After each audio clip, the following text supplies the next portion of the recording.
Welcome to Lama Surya Das's Awakening Now podcast. We are very pleased to share with you Lama's unique illumination of the awakened awareness teachings. If you are interested in supporting Lama Surya Das's podcast, please go to BeHereNow.network.com/Suryadas.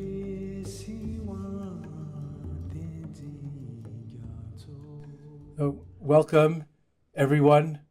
This is Lama Surya Das, the American Lama, the Jolly Lama, and welcome to my Awakening Now podcast series on the Be Here Now network of Ram Dass, founded by Ram Dass, and it's lovely to be with you.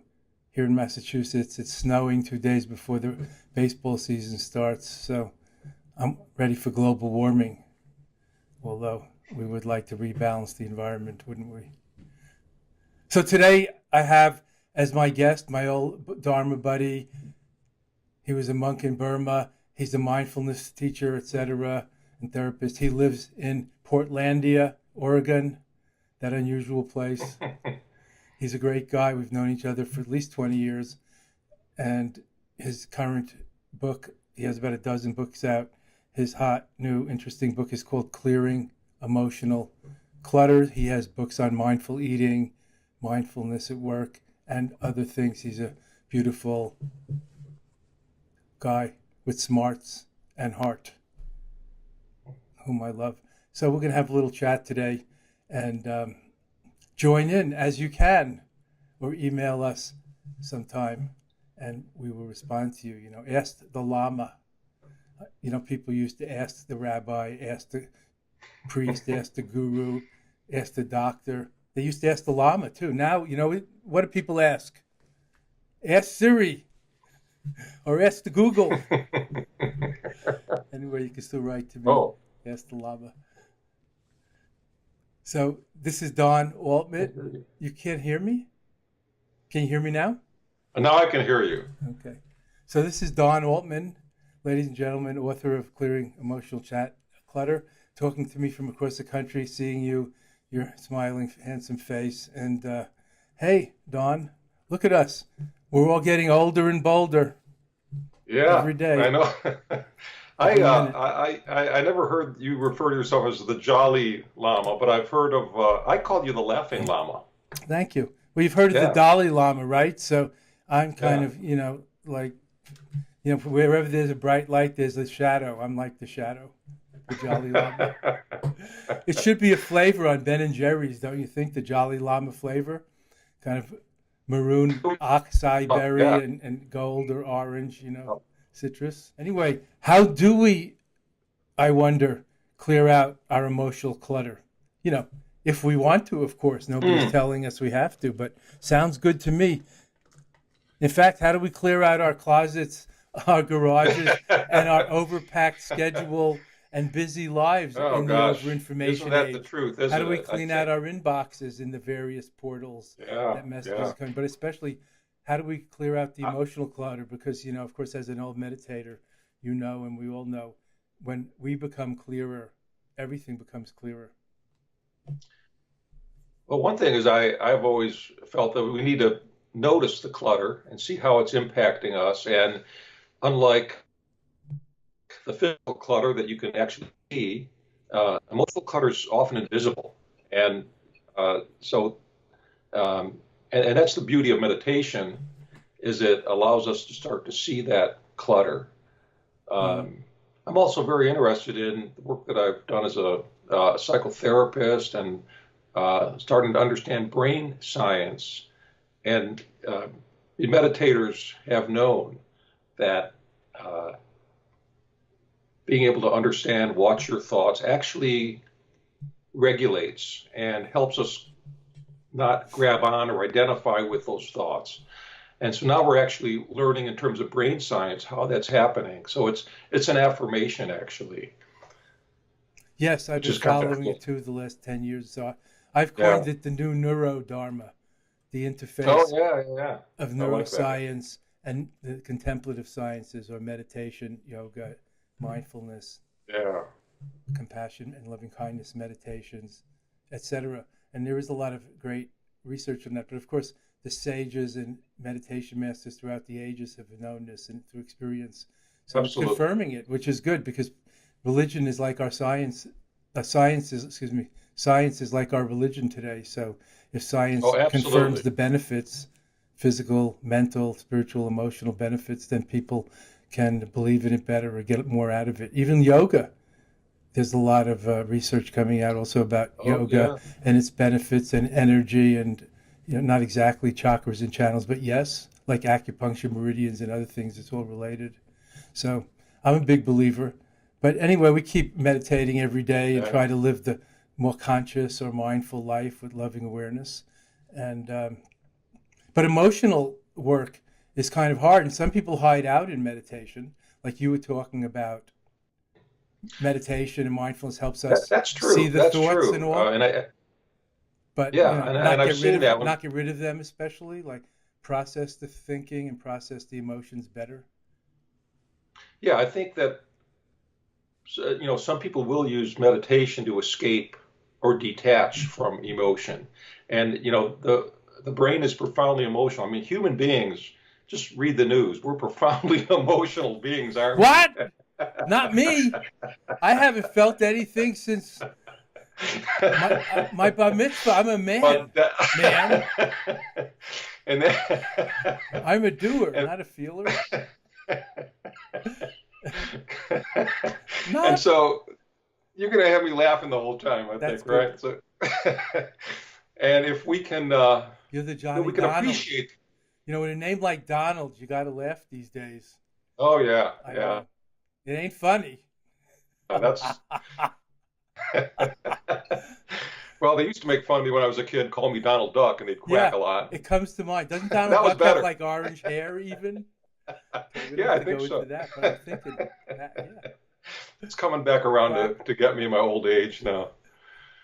But yeah, it's wonderful to think that we can have emotions, we can be with the emotions, we can sit with the emotions, and emotions tell us a lot. I think that we need our emotions. I don't think how can we experience joy, being sad? I mean, it's all grief. It's all Yeah, part of being human, the and richness. so yeah, it's the richness of it, and yet it's when we dwell on it or when we attach to it, and it becomes part of our identity that it becomes unhealthy and doesn't help us function effectively. And so we need, it's just the whole process of life that's messy, isn't it? It's Yeah, like making a nice meal. You have a lot of yeah, messy pots afterwards, but right. so it we want to bring it all in, actually. Well, it's like Zorba the Greek's great song and saying, the entire, oh, I have a whole family and in-laws and house and animals and, Yeah. the entire great catastrophe. Isn't it great? Zorba, yeah, life. Yeah, So I like that's it. Zorba the Buddha, not depressing. yeah, Joy, joy yeah. and ease and great gratitude, of course. It's such a miracle just to be together and to Or, be alive and to have this time to even talk and think about these well, things and not be that's true. enslaved or dead or sick, too sick. It's a very precious. I call it the Living Club, and Yes, to be in the Living Club is yeah, it's a privilege. it's like winning the lottery in a Yeah, way, isn't it? And yes, so we can really appreciate that we're in this club and yeah, try to help others who are in the club. yes. And especially as we get older and we're losing people more and more, although death is no respecter of age. One of my Dharma students in California, Richard Mm-hmm. Beatty, who was a college football star and was still in great shape. He died of brain cancer 2 weeks ago, Mm. age Oh, 45 or so. It was a big shock and fairly yeah. sudden, within a Sorry. few Yeah. months of diagnosis. So, yes, Don, the Living Club, and it's beautiful. Of course, in the scriptures, which you're well familiar with, there's a lot of talk about reincarnation and rebirth. So, there's a lot to think about in the bigger picture, not just our population or our children and grandchildren and our pets, but all the sentient beings. and the whole environment, all children of God, all endowed with the luminous Buddha nature, all beautiful, with right to life, and avoid pain and enjoy and protect their children and offspring. So it's a beautiful thing. Of course, in Tibetan Buddhism, it's very much stressed to cherish life and precious human life without illness or slavery or those things. So it's beautiful to be here, like the friendships we share.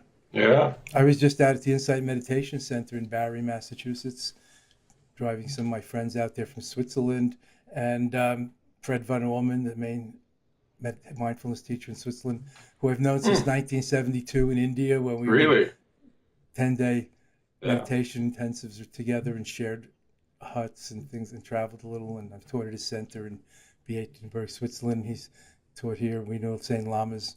And, you know, to have friends, Sangha friends over 30 or 40 or 45 years, satsang, true brotherhood and sisterhood, it's just so remarkable. We can't do it alone, especially in these divisive days, to be part of a loving, beloved community, satsang, sangha community. Beautiful. It is. And every time when I practice the loving kindness meditation, for example, I feel like I've tapped in to a network that is almost beaming out this supportive, yes, almost like a shield, protective shield over the planet. Mm-hmm. And it is the invisible shield. It's the invisible array. It's always with us, whether you believe it like that or just, you know, the forebears, the grandparents, the lineage masters, those who came before, who did a lot so we could be here now. Beautiful. You know, I don't know if it's a matter of age, but I think more about that now, about my ancestors, and they did pave the way for me to be here. And I feel more of a connection with them. Me too. Maybe it's age. Also with the great controversy and news, you know, issues today about immigration, migration of people, refugees, borders, and so forth. I think about my grandparents running away from the Cossacks in Russia and the Nazis in Eastern Europe, and walking across Europe and mine had the getting on same ships experience to America, and all they did for us, and other waves of refugees going through similar things, and how I really feel for them. Just like I know a lot of Tibetan refugees, obviously, since I'm in Tibetan Buddhism lineage, but there's just so many all over the world, the Middle East, etc., Mexico. It's really a plight. So I'm more grateful than ever to those who came before, my spiritual ancestors and also my family ancestors, let's say my Jewish ancestors, but really all those, because we're all so connected. The people who came to this country 300 or 400 years ago across the unknown ocean, and with these kind of winters, but without the things we have now, central heating and cars and snowplows. I don't know how they and their children survived. It's marvelous. Very resourceful, amazing. Very brave, courageous. So, you know, that's an interesting idea right there, the idea of bravery and courage, and how, I think the idea of even being a warrior, and a spiritual warrior, has a lot of value, because we're confronted with a lot of things that are maybe like a cross current that are making that even more difficult today. And so to stand up, and because, as you mentioned, I really do believe that the science is the new religion. But people can attach to that, and that can be very soulless in a way. I mean, technology is great. We wouldn't be having this wonderful talk if it weren't for technology. And yet, the dark side of it is how it might, in some cases, can cause people to just fixate on it to an extreme degree. Yes. Well, I'm concerned about the young ones who seem to live on the screen so many hours a day, and what happens to human contact. But they have their own story and their own way of discussing it. When I was young, people were glued to the TV, and the parents were worried about that, and that there would be no more reading or music or things like that. So I think it's That's true. generational. The technology is useful. It's a tool, and we have to learn how to use it. Absolutely. And, Yeah. it's a good tool, but a poor master. So we don't want to fall under its power. Yes, and our friends wouldn't be listening if we didn't have the electronic communications I and know. all of this Yeah. today. And you on one side of the country, me on the other, and our friends all over, even off the continent, listening on the web and so on now or Yeah. later. It's a beautiful thing. But bravery and courage, That's yes. true. What are the cross currents today that you're thinking of that are making it harder, and thus we have to stand up to? You mean like fear and Yeah, surveillance absolutely. and security Fear and minded? fear, maybe the idea that we need to control everything Mm-hmm. and make. I mean, I'm kind of glad we can't control the weather. So Yet, there's still things where we recognize yeah, that there bigger are than us. natural processes, something Yeah, beyond us, something yeah. greater. Uh-huh. Well, one thing that Yeah. I'm concerned about in this very technological era, the over-information age, as I lovingly call it, Mm. there's a certain kind of a new kind of materialism, and I'm not going to mention spiritual materialism. That's a different subject we could talk about. But with the science, if science proves it, if it's sort of visible or weighable, or you can see it with an electron microscope or fMRI, if you can't see it with your eyes, but if it's measurable, then we believe it. People believe it. But if it's not measurable, then what? So it Right, could become more right. materialistic, and just like only the engineering approach to life will work. If it suits the Yeah. left brain's way of seeing things linearly and visibly, we can weigh it, it'll work. And what about the other side of the brain? What about the poetic, intuitive, gestalt, see it all at Right. once side? I'm concerned about that. Of course, that will live That's forever, yeah. but still, it's a concern. Yeah. Houston Smith talked about science only being able to measure what it shined its light on, which is a very minuscule part Wonderful. of all experience. Hmm. And I find it in healthcare, and I do a lot of workshops for psychologists, people in the mental health field, and there's a move toward so-called, evidence-based therapies. And so sitting compassionately with somebody is not evidence-based like that. The healing nature of being able to bring a mindful presence with your client. And I've actually witnessed that as I'm able to get very present, how that can help someone to actually experience it. And so, this is not, maybe they'll find a way to evidence-base that. Maybe But you it's have all to be about, part of that. You have to be part of that study, Don. I'd be happy to, but it seems to be a lot about just what is uh, effective, and it tends to be Hmm. a lot of cognitive kinds of work. But getting into the body, something that a lot in our Hmm. culture, we're a mental-based culture, and what I love about spiritual work and mindfulness is it can get us into the heart, get us Yes, into the body, right. and we need to very much do that. Yes, Uh, not just enlightenment from the eyebrows up, and we are pretty mental, and this information age is right. conducive to that. I'm all for higher education, and a true higher education, not just vocational training. And that's one of the downsides I see of the technological age. Again, the measurements and people in Yeah. college only to be able to get a job, and the humanities and the creative things getting shunted aside as impractical. But spiritually speaking, I'm not sure it's worse now than it's ever been. We used to have, most global illiteracy and half of lifespans of what we have now. Mm. So maybe things are better in some scores. It's cyclical, I think, in the bigger Oh yeah. picture.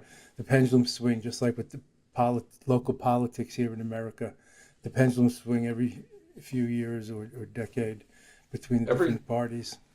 yeah. Everything's really on a continuum, isn't it? Yeah, and Nothing's changing, of ever. course, in Nothing's flux. fixed. Yeah, it's in Right. flux.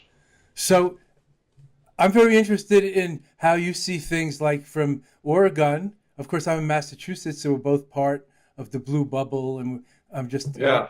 from knowing you, I know and imagine, and many of our listeners also are concerned about the environment and maybe live on the coast or, in that sort of blue bubble, and was surprised by half the country thinking very different on these things, if that's not too gross a generalization. So, and people feel very stressed today and not knowing what to do. That's why I was asking about how do you clear out the emotional clutter and get to your true, principles and clear action and skillful action and authenticity and not just reactivity, and be a proactive force for positive change and resist that pendulum swing that went so far to the right, and try to get to the bottom of things and be informed citizen and not get fooled, by all kinds of spin and talk about alternative facts and Yeah, things like it's that. it's really it's more Fake and more news. difficult, isn't it? And I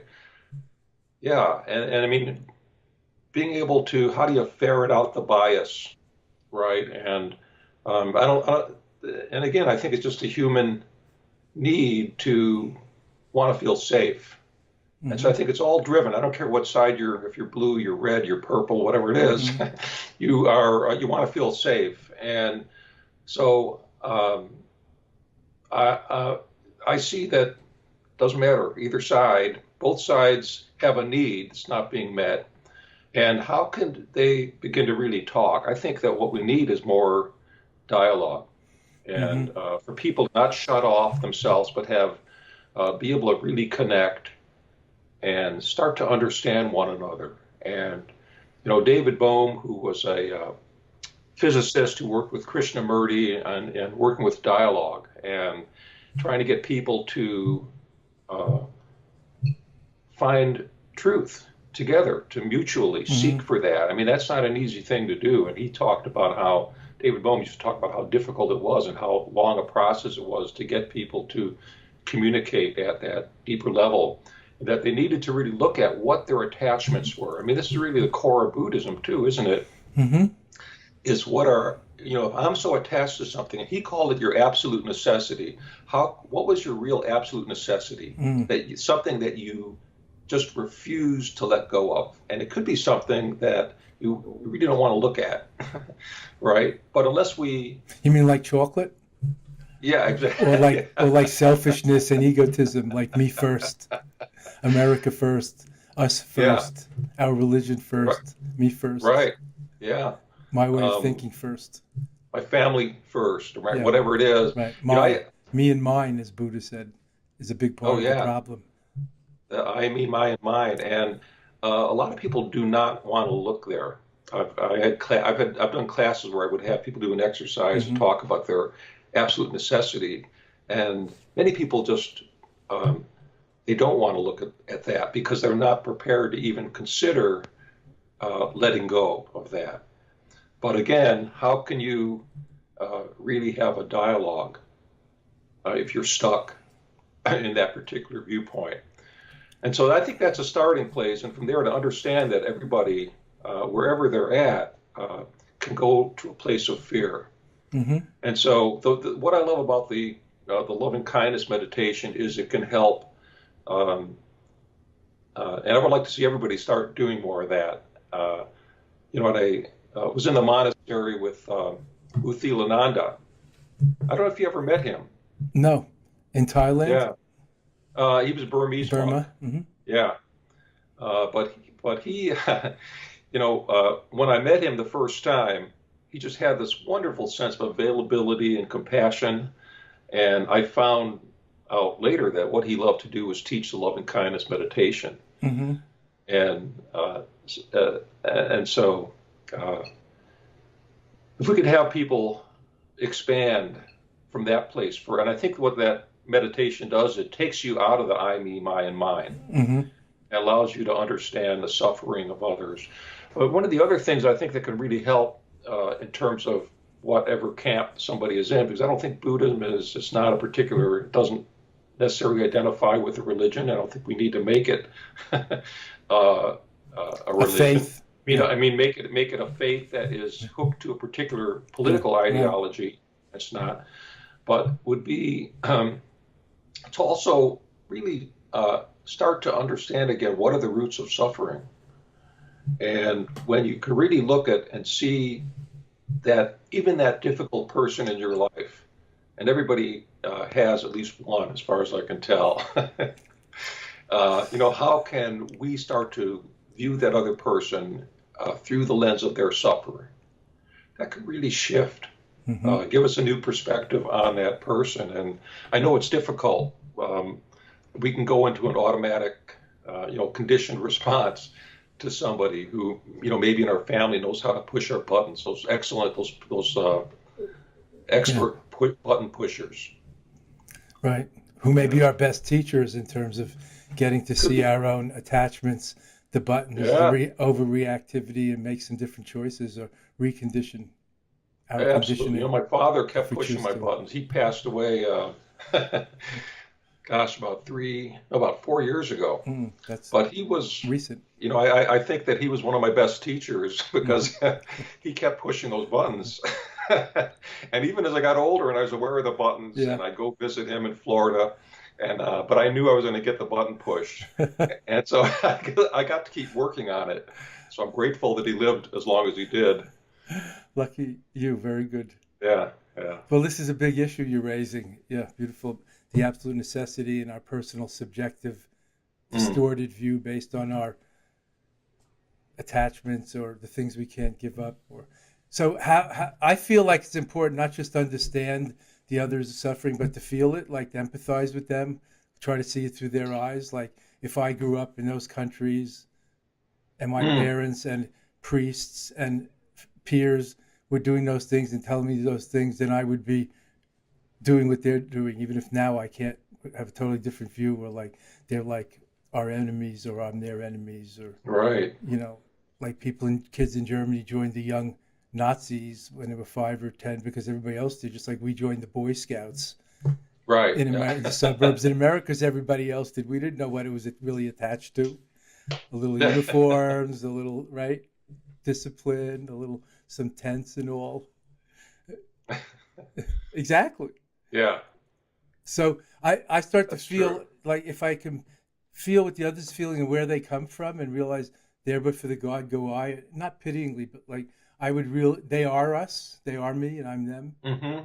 Like the young Nazis, the Boy Scouts, not entirely that different. If you grow up in that and you're 5 or 10 years old, your siblings go. Well, that's true. And you go too.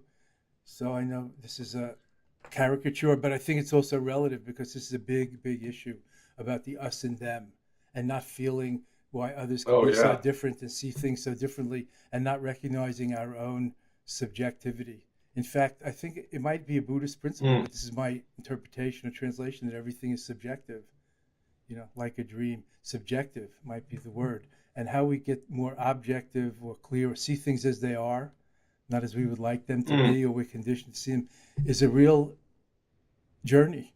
It's a real inquiry. It's a real practice, trying to see through our pink or smoky colored lenses or whatever. Oh, yeah. So I think that's where contemplation comes in, and then that can inform wise action and skillful means and, spiritual activism and altruism, and be a peaceful warrior, a bodhisattva, an awakener, an edifier, a sacred activist, whatever you want to call it. Not just an enraged Buddhist. You could be an engaged Buddha, not just an enraged Buddhist. Absolutely. I'm on the same wavelength as you with that how can we bring change through peace, through peaceful, skillful means, and not leading with our hurt, not leading with our pain, which is what our ego attachment is about.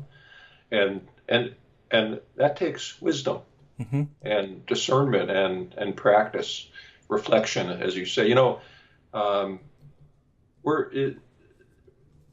The idea of reflecting nowadays in our culture is a challenge for a lot of people.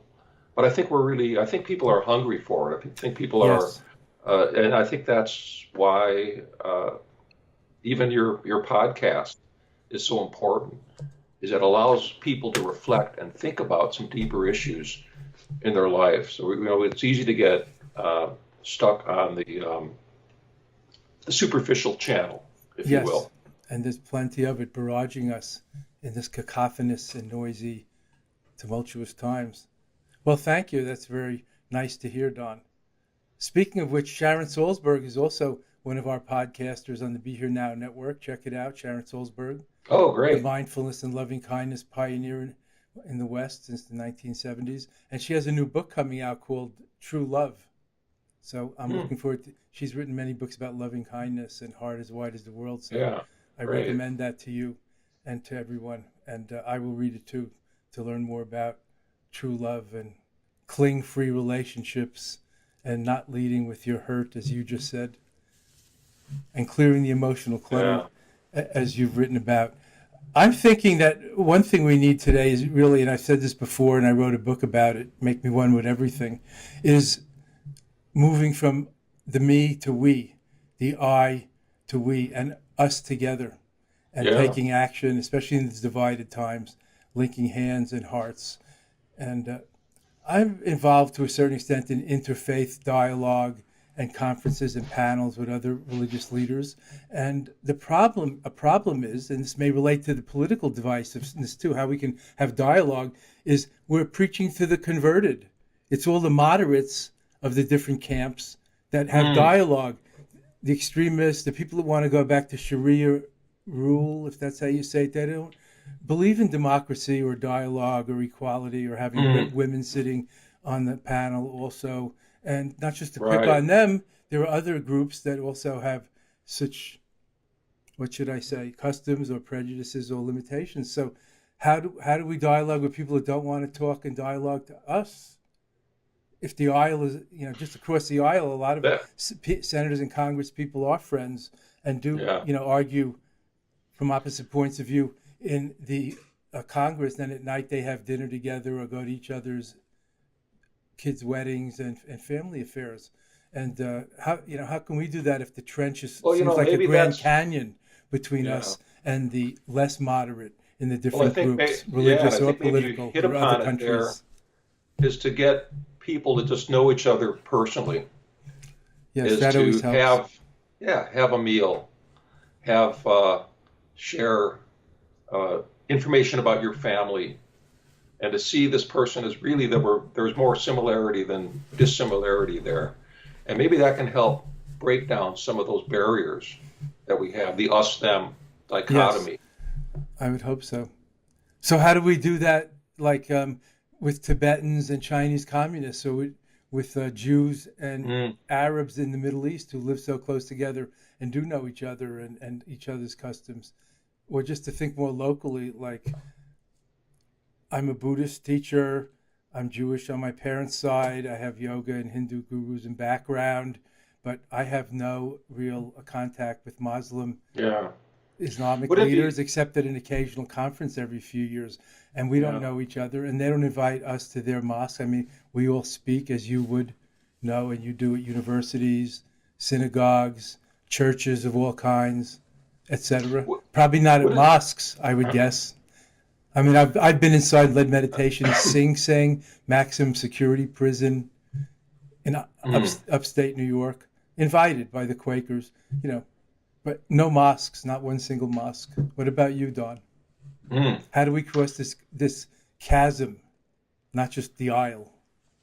It really is a chasm, yeah. And wouldn't it be nice if we could have people, I mean, this may sound kind of crazy. It just occurred to me while I heard you. Don't scare me. And it's the idea of what would happen if you could have people farm or have a plot of land where they cultivated, grew vegetables together, for example. It's communal effort, and where it was about growing and nurturing and cultivating, working together, and then sharing the results of that food. Yeah. I actually have, many years ago, I had an artist, I commissioned a work of art called, and I call it the Circle of Mindfulness. And it was all about mindfulness in antiquity around how people cooperated, creating food, planting in the garden, harvesting the food, then having, creating bread, wine, celebrating together. And I think, I don't think it's simplistic to say that if we could get people working together in some kind of communal way, even a small way, that could have a huge impact. Because then there's the idea of a shared a space that they have together and a shared project and something, and seeing something grow out of the ground. It's so elemental to I mean, it's about how do we nurture our souls together. That's beautiful. Right. I'd love to do that. You should write that up as a blog or an op-ed or a children's book or something. I mean, we can make that into a project or take it to the Middle East or somewhere, but put it out there somewhere. Like Anasuya Weil just put out B is for Buddha, a children's book with one page for each letter. A is for, I don't know, awareness, and C is for compassion, and she has drawings. It's beautiful. This would be a beautiful project, a children's book, or of course a project. I would love to see how we could do that somewhere. Like we'd probably have to do it in BC. This is how it's hard to bridge the gap. We'd probably end up doing it in Portlandia or Boulder or Rutland or Cambridge, Massachusetts. Yeah. With like-minded people. How do we do it in a border zone in the Middle East, or at least where maybe we the warring parties are? That's why I like the children's book idea, to make it into a meme or a theme that gets out there. Right. Well, maybe it starts in a Portlandia or where you are, and then we export it. It becomes like we have an acorn. We grow the plant here, then we take the acorn from that, we plant it somewhere else. But I like that idea. I would love to work on that. Maybe our common garden, the earth, one world. Yeah. Let's sketch that out on paper. I like that idea. Okay, cool. I love that. Maybe I'll write a blog about it. I'd love to see you write a blog, an op-ed, or a children's book about it, but I'm full of these ideas. I often take a walk with one of my filmmaker friends around here, Rick Byers, and he makes documentary films and this and that, and writes books, and often about history, like Alexander Hamilton. He just has a cool book coming out about Hamilton, and he's an expert. But every time I see Rick, I make a point of saying, Rick, your lucky day. I have a new idea for your next film. So, you know how long it takes to make a film? You gave me one 2 days ago. Well, maybe why don't you make one about the woman who discovered Lake Tahoe? She was the Sacagawea of Lake Tahoe. Everybody knows about Sacagawea, Lewis and Clark's woman guide. She's on $1 on some coin now. Nobody knows about this woman that led the explorers, the settlers, to Lake Tahoe and crossed over the mountains there. And her father was a chief. And he went. Hey, I've got another idea. That sounds like your project, Lama. Remember that time we were in the car driving? I know. And I was out. Yeah. And it reminded me of that. Comedians in cars. How about Dharma teachers in cars? Yeah, that's a funny one. Well, that's us now, because people are probably listening to this podcast in the car or on their exercise bike or while they're flying in the airplane or walking around. Yeah. Dharma teachers in cars. I like it. I'd rather see Dharma teachers in Paris having a good time, but I haven't been there in a few years. What about you? Well, I haven't been there in a long time. We're way too serious. I haven't even been in Portlandia lately. It used to be Portland, and it was so green. What is it now? Kind of purple or rainbow colored or levitating? Yes, still quite green. Digitized. And raining a lot. Raining. This is one of the rainiest winters I think we've had on record, they say. So it's great. We just had a Dzogchen Center retreat in Southern California, like we do every spring for a week. And people were telling about the unbelievable flooding this year, even though it's been a drought in California for like 10 or 20 years. So I don't know. Was the flooding extend all the way up to Oregon and Seattle? Well, we didn't have the flooding, but we had a lot of rain. We have a lot of rivers here, and I guess the landscape's able to absorb that water for some reason. Well, it is the green Pacific Northwest, and also the grass is growing there legally now, so that's exciting. And it's coming to Massachusetts, the legal marijuana. So what is coming? the legal marijuana that Oh yeah, it's coming to Oregon is famous Massachusetts, for. is it? Yeah, Yeah, it's passed the laws, and they're trying to figure out how to do it and how to tax it or whatever. But yeah. it's really coming. It's definitely a new era. So I'd like to see a little bit of Oh yeah.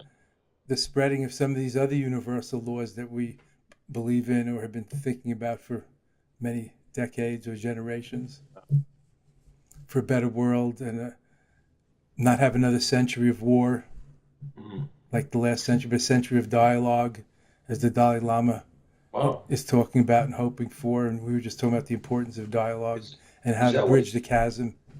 is that what he's called it? Yes, that's what he himself has termed it. That's where I got the idea. He said the last century was really a century of war, and look how many there were, and Mm. and bloodshed. And this needs to be a century of dialogue. Otherwise, it's just going to be worse. What a wonderful, yeah. That's going to be a great theme. And so, when are you planning on coming back to the Great Northwest here? Yes, I'm coming to visit and teach in Vancouver in the autumn. Vancouver. Vancouver, What? Canada. Oh, okay. I think that's still in the West. I know it's not in your That's country, still in the but West, but it's up there. It's from Boston. It looks like it's near Oregon.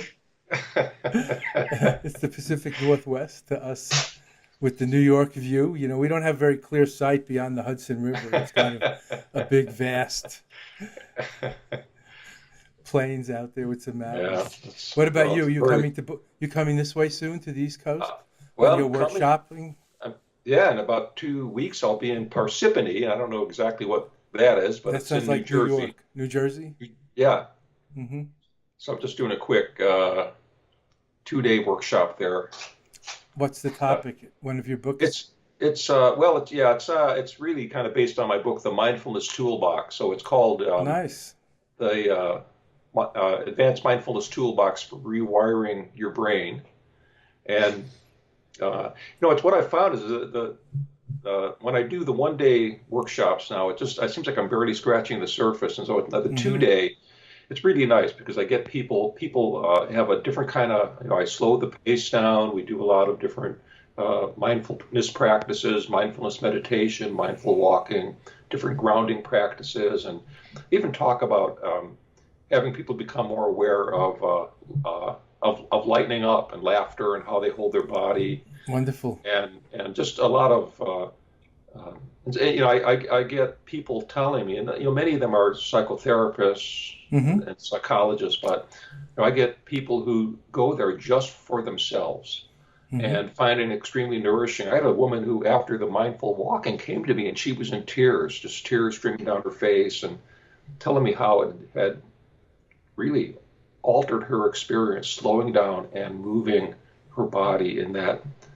intentional kind of way. It was just beautiful to hear these Wonderful. kinds of comments because, Congratulations. well, it's I'm hoping that it can that work just spreads a few seeds. I wouldn't mind being the Johnny Appleseed of mindfulness out there. Well, you are one of them for sure. Uh, And I love the way you bring it forward, Don. So tell me, where oh, can I get one of these mindfulness toolboxes? Can I get it on Amazon? oh yeah, the mindfulness tool comes with all that. Comes with a little toolkit. Yeah, what's in the toolkit? Do I have to do anything or will it do it for me? Oh, it kind of does it for you. Just open it up and it Excellent. self-assembles. Is it like a music box and it plays and Right, right. you're in a state of bliss meditation? Plays the mindfulness music for you, and No, I like it. yeah. I like it.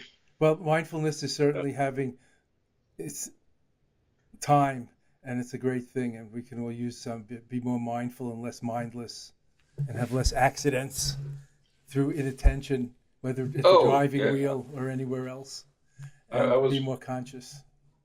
I was teaching a mindfulness, it's a meditation group I used to lead, uh, and I was talking about uh, mindfulness, being aware of your body is in space. I call it one of our like our seventh sense, a mindfulness sense, Oh, the great. ability to know where your body is in space any moment. It's proprioception. Mm-hmm. And so a woman came back the next week and she had a big bandage on her finger.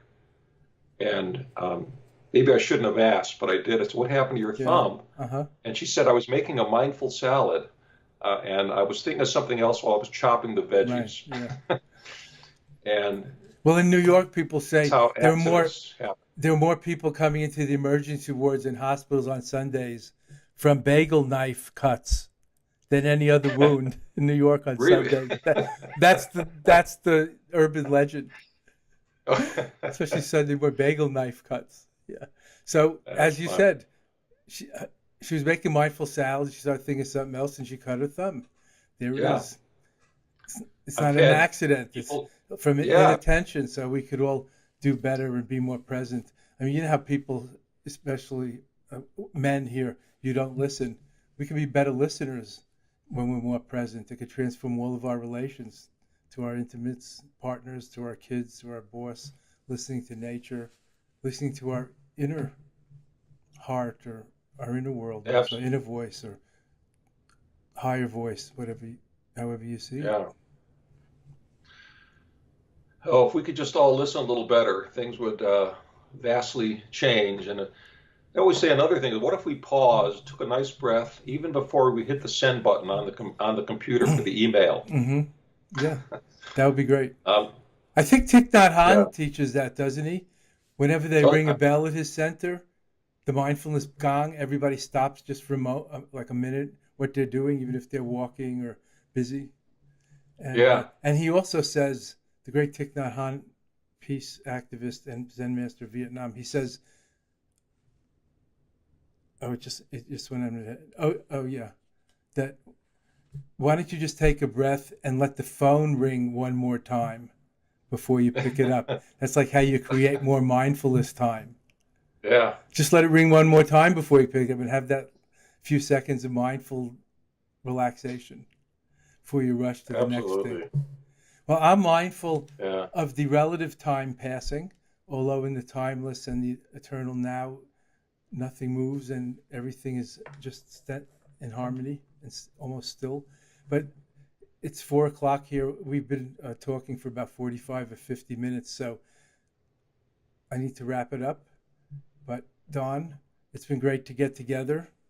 Oh, same here, sir. Donald Yes. Altman, author of Clearing Emotional Clutter, Mindful Eating, and other books. And you can find him online. What's your website, buddy? That is mindfulpractices.com. MINDFUL practices, plural.com. And you can find out some of the new workshops that I'm doing. I have a newsletter also that comes out once a month with some new mindfulness contemplations and interesting practices on there. Thank you. And Yeah. you can follow me, Lama Surya, and probably Don too, on social media, websites, and other places. And in 2 weeks, we'll see you again on the Awakening Now podcast here on the Be Here Now network, started by the spiritual pioneer and my dear buddy, Ram Dass. Thank you. Peace, harmony, love to one and all. Be kind to one another. There is no way to peace. Peace is the way. Blessings. Thank you. Blessings all. Thank you.